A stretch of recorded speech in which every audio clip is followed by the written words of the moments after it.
Bara ya kurua na murimu wa mukingo ni tashukitie ikinya inene thutha wa dawa ya kurigiriria andu kunyitwo ni virus ya HIV kuonekana.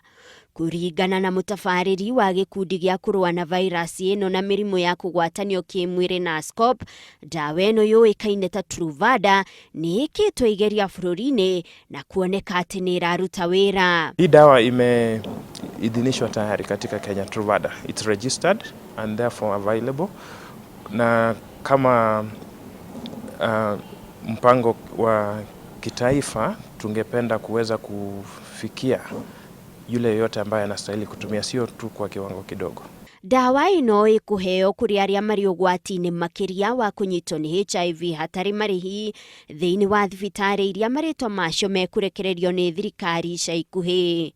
Mtu ambaye hana virusi lakini ako katika hatari ya kuadhiriwa kila mara, tuseme kama ukiwa katika uhusiano mmoja kati ya watu wawili ana virusi na mwingine hana. Mufango wa kuheana dawa ino ukite oriri utwiria wa ruhonge rwa guthaitira utheremu wa HIV wonanite ati hena wongerereku wa njamba njithi ya miaka 15 nginyagia 24 aria magwatitwo ni virus ya HIV kuma andu 24,000 kinyagia andu 36,000. Watu wengi katika hiyo age group hawajui hali yao ya ukimwi, yani hawajaenda for VCT ama HIV testing.